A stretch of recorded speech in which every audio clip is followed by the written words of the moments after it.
Assalamualaikum, it's Dania Anis binti Muhammad Zaidi. So today for project background for case study 1, which is bottom up construction work in deep basement tall building in Kuala Lumpur. So the project background for this project of bottom up construction work in deep basement of tall building in Kuala Lumpur is located at Jalan Ampang. It consists of one block 30-story building with 3 floors basement, which serve as underground parking area. The 30-story floors building will be used as multi-purpose working space such as hotel, residential, and office floor.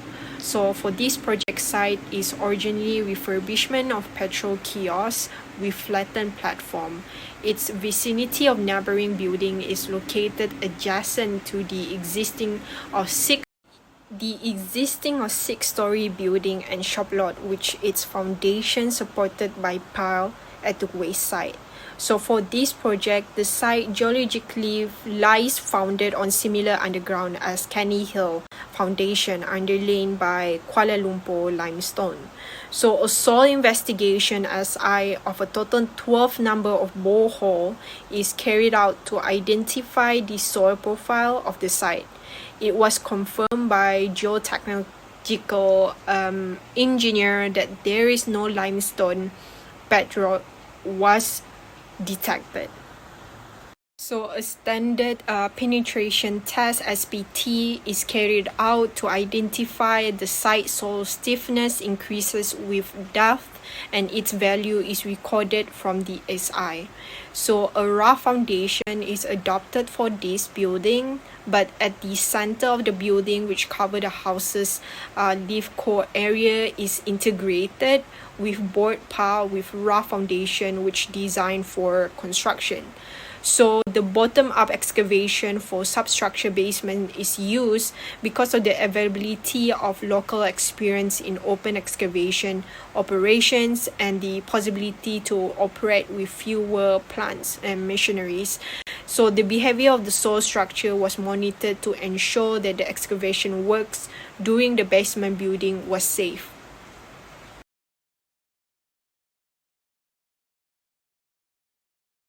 On to the next case study, which is a comparison of performance of deep excavation using the top-down and bottom-up methods in Canal Hill Formation, Bukit Bintang. This is for the case study. So for this case study, there are 2 projects involved actually, the Merdeka Station and Bukit Bintang Station, that use top-down and bottom-up methods. However, for this case study, we'll be focusing on the deep retention system using the top-down method in Canal Hill Formation at Bukit Bintang Station. So the deep down retention system, which are part of the KVMRT project's underground package, extend roughly 9.5 km underground with a comparable final excavation depth of 33.5 meter below ground level and have a 1.2 thick diaphragm walls. So a 4-level station stacked tunnels is excavated in a top-down sequence at Bukit Bintang because of the comparatively long duration of the D-wall construction owing to several road diversion needed before the excavation was completed.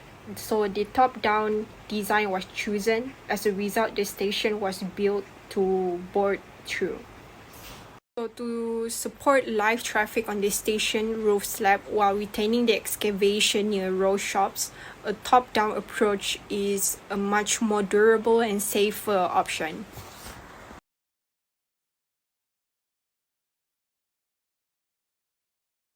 Assalamualaikum warahmatullahi wabarakatuh. My name is Nuzul Hakimi bin Sabaruddin.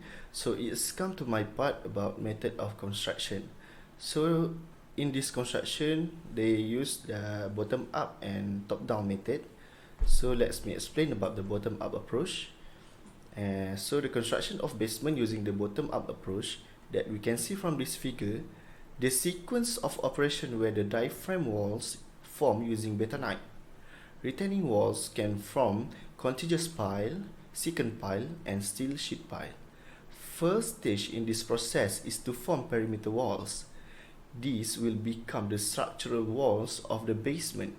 Bulk excavation then take place to the desired depth at the lower level of basement. The next stage is to form substructure such as foundation, column, basement floor up to superstructure as work proceeds. Advantages using bottom-up construction method are speed construction, save costs, stability of the ground around and reduce temporary supporting element. Now, let's see the sequence of operation for bottom-up approach.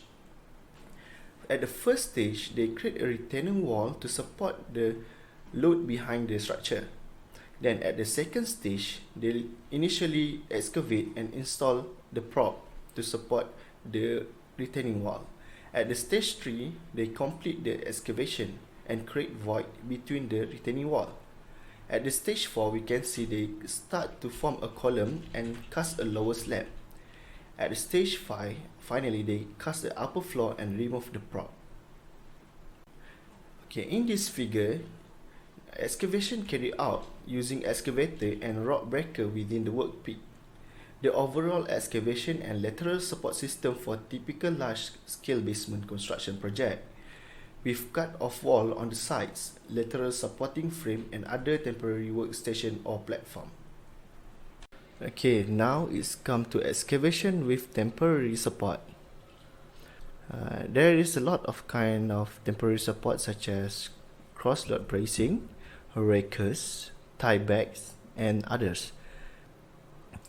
It is suitable where the space around the excavation is insufficient for open excavation, very economical compared with permanent support such as contiguous pile, secant piles, or diaphragm wall.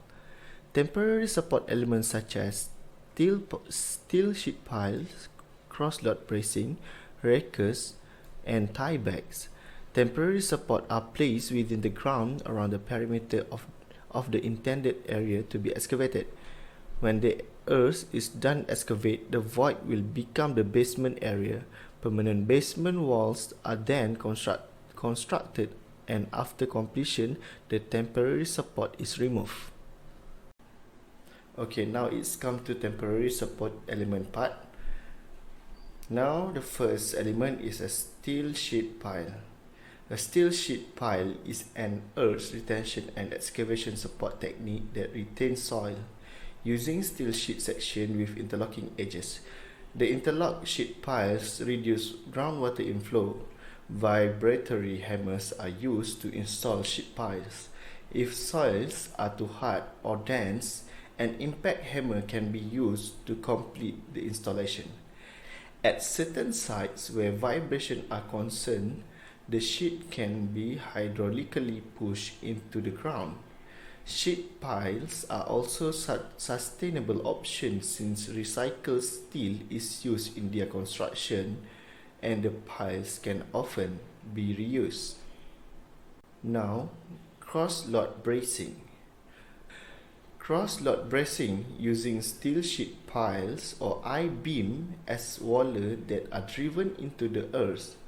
As the earth is excavated down around the sheeting, tires or horizontal bracing struts, usually of steel, are to support wallers, which are beams that span across the face of the sheeting.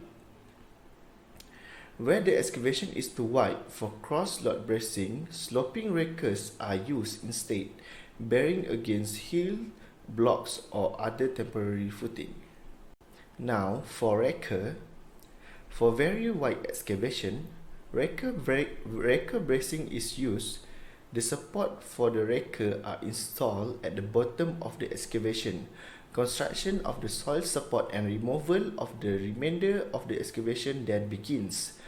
The bottom ends of the rakers are braced against the central part of the building's foundation slab.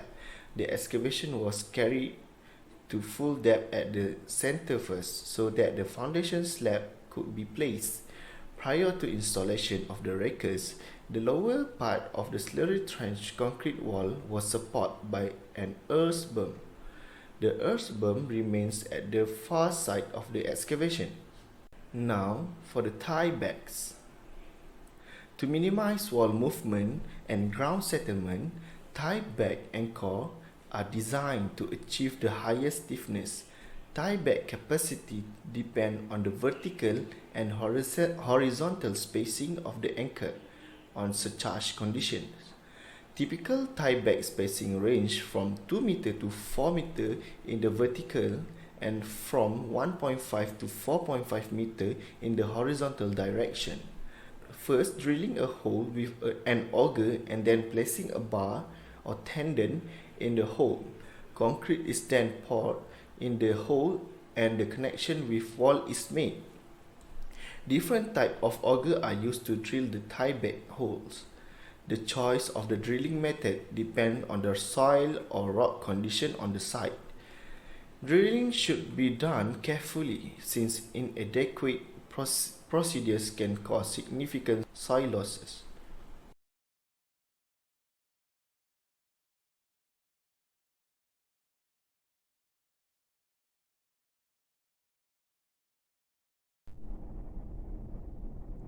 Assalamualaikum warahmatullahi wabarakatuh. My name is Nur Akila binti Hasim.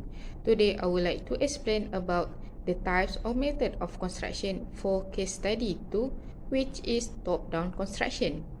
Buildings with underground areas are typically constructed using the bottom-up approach, in which substructure and superstructure floors are erected consecutively from the lowest level of the basement to the top of the building. Despite the fact that this traditional method, also known as the bottom-up method, is easy in both design and construction, it is also not suitable for projects with limited construction time or site constraints such as size of location or legal issues. These issues can be solved using the top-down construction strategy.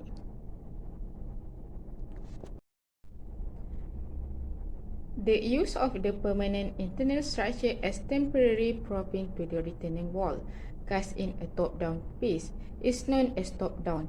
As the excavation advances, the higher level slabs are cast before the lower level slab to serve as horizontal frames for wall support. The top-down method is most commonly adopted for two types of urban construction: towering building with deep basement, and underground structure like parking garage, other bases, and subway station. The technology has been employed in deep excavation operations where tie-back or anchor placement was not possible, and soil movement needed to be kept to a minimum. It is possible to reduce the entire building time. Next is construction process for the top-down construction. The construction of retaining walls is followed by the installation of load-bearing materials that will support the eventual superstructure. Before any excavation, the basement columns, usually steel beams, are built and rest on the load-bearing materials. Concrete piles or diaphragm wall panels are commonly used as load-bearing elements. They are the steps of top-down construction process. First, construct the retaining wall that is abandoned in the ground, usually a diaphragm wall. Next is assemble piles. Install the steel columns where the piles will be built. Move on to the first stage of the excavation process. Then, cast the first basement level floor slab with an opening to allow machinery to be lowered to excavate the level below and to remove excavation material. Continue to the second stage of excavation and pour the second basement level floor slab. Repeat the process until reach the desired depths. Construct the slab for the foundation and finish the basement. Last but not least is continue to build the superstructure until it is complete. The safety procedure. First, everyone involved in each and every activity will be advised to observe the safety precautions. Second, safety warning boards and signboards will be displayed on site. Number 3 is workmen should wear all appropriate safety personal protective equipment such as helmet, coverall clothing, height visible jacket, and safety boots, goggles, and gloves wherever required while they are within the site premise or working location. 4. A first aid box with the necessary medicine will be placed at the site first aid room in case of an emergency. Number 5 is adequate safe access to the working area shall be provided. Lastly is sufficient light should be ensured before start of the work at night time or dull weather. Assalamualaikum, my name is Arwa binti Muhammadi and I will be presenting on the problems occurred and solutions. So for case study 1 in Kuala Lumpur, the problems encountered is the hydraulic uplift pressure, and as for case study 2 in Bukit Bintang station, the problems encountered is negative pore pressure. First, we take a look at the hydraulic uplift pressure in case study 1. The hydraulic uplift can be defined as the pressure exerted in upward direction by the groundwater underneath the structure, which in this case the basement floor slab. The situation usually occurs when the basement construction is a high water table area, and it is also happen due to the water table is higher than the depth of the basement floor slab. Since hydraulic uplift pressure acts in upward direction, therefore it will affect and against the stability of the structure due to the reduction of downward weight of the structure itself. As we can see in the photo, the U symbol is the pressure of uplift pressure. And the solution for this problem is first, we increase the dead weight of the structure. This can be done by thickening the structural members and providing extra thickness of concrete beneath the base slab that are tied into the structural base slab. However, this method needs to be monitored thoroughly, since additional of concrete may resulting in increasing volume of water displaced. And the second one is piling method. Piling is the most effective method to resist hydraulic uplift pressure, and the load coming from the piling columns proved to be greater than the uplift soil water pressure. So, in order to resist the water pressure, several types of piles are provided. The third one is dewatering work. For temporary silt trap and earth drainage or sump, it is to discharge underground water from basement working area, and it is also to ensure base is free of water at concreting work area. The next solution is instrumentation.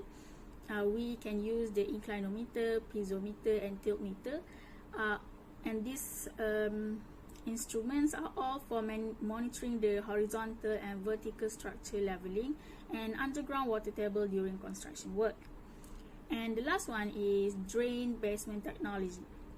It is a concept with a sustainable control of seepage discharge and used to reduce uplift pressure by embedding the retaining wall deeply into the ground by deeper embedment depth or embedding into less permeable stratum to avoid unstable flow.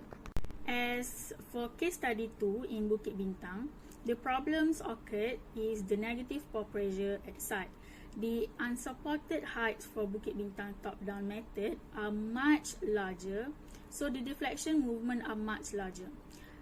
When the volume of excavation between the supports and the installation of cast in situ slabs are large, the duration of unsupported excavation increase up to 3 to 4 months. Well, this longer period cause more of the negative excess pore pressure generated during the stress relief to be relieved. And since the soil ground at Bukit Bintang station remain partially undrained to withstand and support the stiffness of the diaphragm wall, or we call the D wall, the negative pore pressure will occur since the soil void is partially filled with air and partially filled with water. What is actually negative pore pressure? So the good example of this, I can say, is we imagine wet sand in a sandcastle. Now the sand will remain damp in the short term due to the suction, which increase effective stress and holds the sand grains together. However, over time, as the sand dries, suction is lost and the sandcastle will collapse. But also, the sandcastle will also collapse if more water is added. as pore pressure will increase and the effective stress will reduce, causing a loss of strength. Now, for this problem, the solution is it is very important to consider that negative pore pressure when designing earthwork, including reinforced soil structures, particularly when using well-compacted clay field. Clay field compacted to a normal earthwork specification is likely to have negative pore pressure up to considerable heights. It is important to maintain the suction in the long term. This means incorporating drainage to prevent the clay field coming into prolonged contact with free water, which will saturate it, reduce the effective stress, and result in a loss of strength. We can also use the internal slope drainage that will let water drain out and must not let water in. And this is designed to intercept groundwater flow and be free draining. It is allowing water to drain out easily and staying dry for most of the time. It is also should also not daylight at the upper surface of the structure, preventing runoff from flowing into the field to avoid ponding. Thank you. Assalamualaikum, my name is Abdurrahman bin Kamal, and I will be explaining on the comparison of two local case study. So, for our first case study, the title is Bottom-up Construction, Work in Deep Basement of Tall Building in Kuala Lumpur. The second case study is a comparison of performance of deep excavation using the top-down and bottom-up method in Canning Hill Formation. So for the first case study, the location is located in the Canning Hill residual deposit, which are on top of limestone bedrock. A total of 12 boreholes are used in the soil investigation to determine the site soil profile. A geotechnical engineer discovered and confirmed that no limestone bedrock was present. Based on the SI standard penetration test result, the site of soil stiffness rises with depth in general.